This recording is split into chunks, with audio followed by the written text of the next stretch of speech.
मान्यवर, मैंने एक गन्ने पे सवाल पूछा और जवाब आया। मैंने सिर्फ सीधा सीधा सवाल पूछा था, आपके माध्यम से पूछना चाहता हूं कि गन्ना, क्योंकि किसान बड़ी खराब परिस्थिति में है, लागत ज्यादा है और उसे मूल्य कम मिल रहा है, वाजिब दाम, लाभकारी मूल्य। आप ही लोगों ने वायदा किया था कि 1.5 गुना मूल्य देने का काम करेंगे। मैंने सीधा सीधा पूछा, आज इनका जवाब आया राज्य सरकार द्वारा सुसंगत पहलुओं के आलोक में हितबद्ध पक्षों को सुनकर सम्यक विचारोपरांत कृषकों के व्यापक हितों के दृष्टिगत औचित्यपूर्ण निर्णय लेते हुए प्रत्येक पेराई सत्र हेतु गन्ने के राज्य परामर्शित मूल्य का निर्धारण किया जाता है। मैंने प्रक्रिया तो पूछी नहीं थी मान्यवर, मैं आपसे पूछना चाहता हूं और कहना चाहता हूं, सवाल पूछना चाहता हूं, आपके माध्यम से कहना चाहता हूं। मान्यवर, कल भी एक सवाल का ऐसा ही जवाब आया था। सीधा सीधा सरकार को तय करना है, सरकार बतावे। केंद्र ने 8% बढ़ा करके अपना एफएसपी डिक्लेयर कर दिया। मान्यवर, मैं पूछना चाहता हूं, उसी की तरफ से बढ़ा दें। किसान की तो बड़ी खराब स्थिति है मान्यवर। किसान की लागत, किसान बुआई में पैसा खर्च करता है, सिंचाई में पैसा खर्च करता है, डीजल में पैसा लगता है, बच्चों की पढ़ाई नहीं कर पाता, बच्चों की शादी नहीं कर पाता, जुताई में पैसा लगता है मान्यवर, बिजली महंगी, खाद महंगा। मैं धन्यवाद भी दूंगा, बहुत सारे मिलों का भुगतान आपने कराया, इसके लिए धन्यवाद। बीज में थोड़ा कम किया, उसके लिए धन्यवाद। लेकिन जो सच्चाई है उसे तो आप स्वीकार करेंगे और उसका समाधान करना आपकी जिम्मेदारी। हम सरकार में होते तो हम करते, अब आज आप सरकार में है, जवाब आएगा आपके समय में ये हुआ था, वो हुआ था। सवाल कुछ है, जवाब आया कि मैंने इन मिल का ये किया है क्या। मैं अब भी पूछना चाहता हूं, उसमें अब भी अवशेष लिखा है, शामली का अवशेष लिखा है, सिंभावली का अवशेष लिखा है। ये मेरा फेलियर नहीं है, ये सरकार का फेलियर है। जो परिस्थितियां थी उन परिस्थितियों में आपने उनका सामना किया, समाधान करने का प्रयास किया, बार बार धन्यवाद। पर मुझे बता दो, मूल्य कब घोषित होगा? आपने 1.5 गुना का वायदा किया था, घोषित नहीं हुआ, बढ़ाया नहीं। अरे 8% की तर्ज पे ही बढ़ा दीजिएगा, कम से कम 400 पार तो कर दो। 400 पार की बात वहां तो करते हो, इसमें भी तो 400 पार की बात करेंगे, 400 450 करेंगे। आप ही के पड़ोस के, हमारे पड़ोस के राज्य हैं पंजाब और हरियाणा में सरकार आपकी है, 400 लगभग 400 रुपए प्रति क्विंटल, और दोनों में 400 के आसपास है। मान्यवर, सीधा सवाल है, पूछना चाहता हूं आपके माध्यम से, क्या भुगतान जो बचा है उसे तत्काल 3-4 दिन में कराने का काम करेंगे, खासतौर से बजाज ग्रुप का?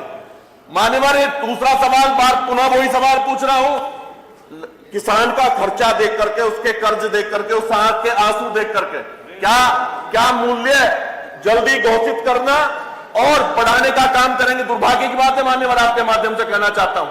मान्यवर, गन्ना मेहनत करके किसान गन्ना उगाता है, अपनी फसल का दाम पता ही नहीं, फसल बेच दी, पूरी ताकत लगा दी। अक्टूबर में पेराई सत्र शुरू हुआ था मान्यवर, आज क्या है? दिसंबर। दुर्भाग्य की बात है। बस ये पूछना चाहता हूं कि कब तक घोषित करेंगे मूल्य और कितना बढ़ाएंगे, और बढ़ाएंगे नहीं बढ़ाएंगे? माननीय मंत्री जी, माननीय अध्यक्ष जी, गन्ने की प्रक्रिया के बारे में माननीय सदस्य को पूरी जानकारी है। एक उप समिति होती है केंद्र कमिश्नर की अध्यक्षता में, जिसमें कुछ विशेषज्ञ होते हैं, और जो हमारे नंबर 2 पे जिन्हें जो अच्छे किसान होते हैं, नंबर 2 की प्राइज मिलती है स्टेट में, वो लोग भी उसमें शामिल किए जाते हैं। वो किसान भी वो अपना सुझाव, अपना प्रस्ताव भेज देती है समिति को, जो समिति चीफ सेक्रेटरी की अध्यक्षता में होती है। चीफ सेक्रेटरी की अध्यक्षता में दिल्ली शर्करा संस्थान के लोग निदेशक आते हैं, कानपुर शर्करा संस्थान के निदेशक आते हैं। इसके बाद जब वो तय करते हैं, उसके बाद में विभाग के द्वारा या मेरे द्वारा इंडस्ट्रियलिस्ट और किसानों से बात करके जो पहले नंबर के जिन्हें इनाम दी जाती है वो किसान भी बुलाए जाते हैं, और उनके बाद में फिर ये मूल्य तय किया जाता है। ये एक प्रक्रिया है मानवर। अब ये कहते हैं कि प्रक्रिया का क्या करना है, अब इसका तो मान्यवर कोई जवाब नहीं है। मैं देखिए मैंने बड़े धैर्य से सुनी है, मुझे भी धैर्य से सुन लो।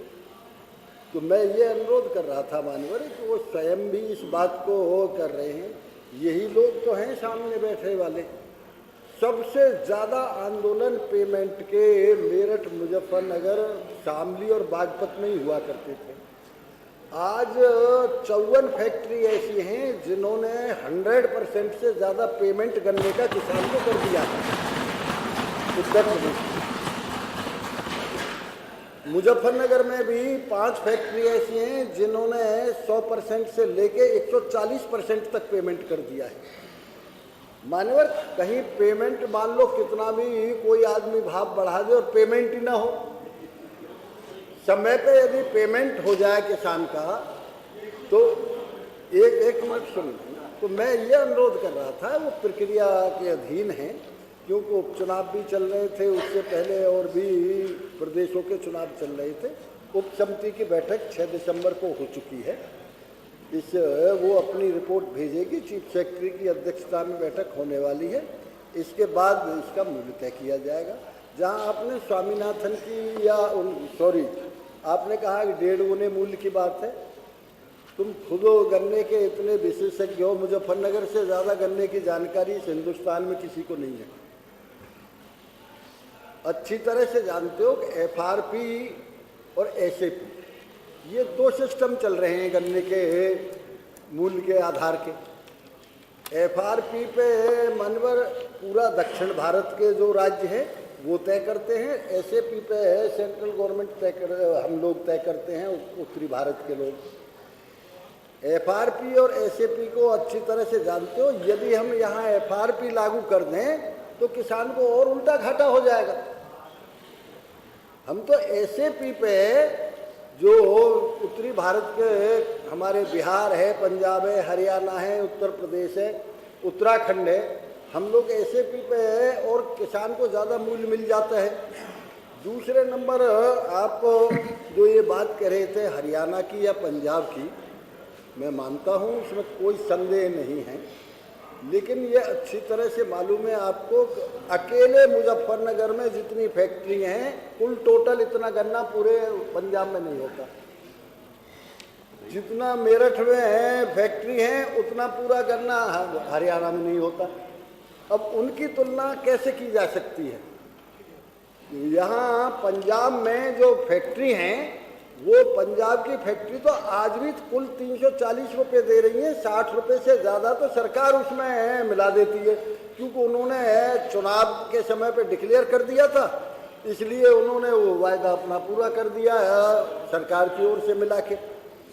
इसलिए उनको ये है, ये प्रक्रिया के अधीन है, इस पर पूरी तरह से संवेदनशील है।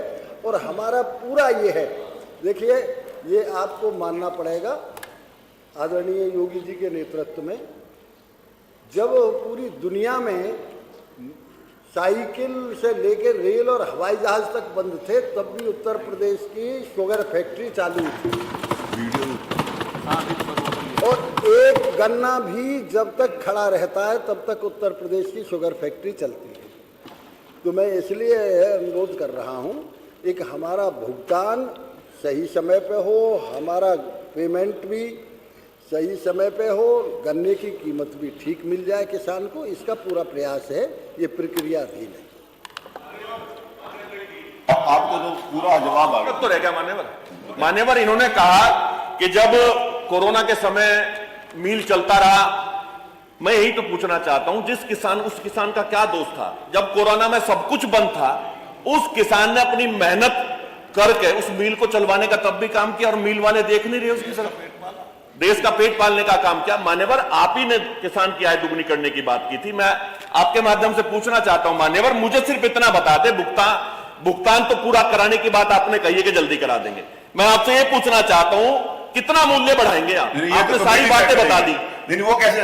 नहीं, कहा बताए ये तो बता दे, बढ़ाएंगे नहीं बढ़ाएंगे ये तो बता दे। अच्छा, एक बात और मान्यवर, अच्छा दूसरी बात बता दियो मान्यवर, दूसरी बात करो। पंजाब के हरियाणा की बात की आपने, कहा कि जितनी मील मुजफ्फरनगर में है इतनी सारी पंजाब पंजाब में हो, में यूपी में मैं नहीं हो पूछना सकता। चाहता हमारा हूं, पंजाब आप नहीं कर चीनी सकता। भी तो ज्यादा बेचते हैं यहाँ से। स्टेट के साथ कैसे तुलना? अरे मिल वाले चीनी बेचते हैं, खोई बेचते हैं, राख, सीरा, मैली सब कुछ तो बेचते हैं, और चीनी का देख लो ना कितना लाभ होगा। यहाँ धन्यवाद। चीनी भी ज्यादा यहाँ से जाती है। पंकज, आपकी धन्यवाद। बात आ गई। ये पूरा गंभीर जवाब नहीं, नो। एक बात और अब आप गंभीरता से, अच्छा इतने नहीं। सीनियर आदमी है, आप भी सीनियर हो, सही आपको जवाब बताऊंगा, दिया अच्छा है नहीं लगेगा। मान्यवर। एक बात कह के अपनी बात खत्म कर रहा हूं। हाँ बताइए। किसान के हालात ये हैं कि किसान सोच रहा है कि जो उलझ कर रह गई है फाइलों के जाल में, गांव तक वह रोशनी कब आएगी और कितने साल में। प्रश्न क्या चाहिए?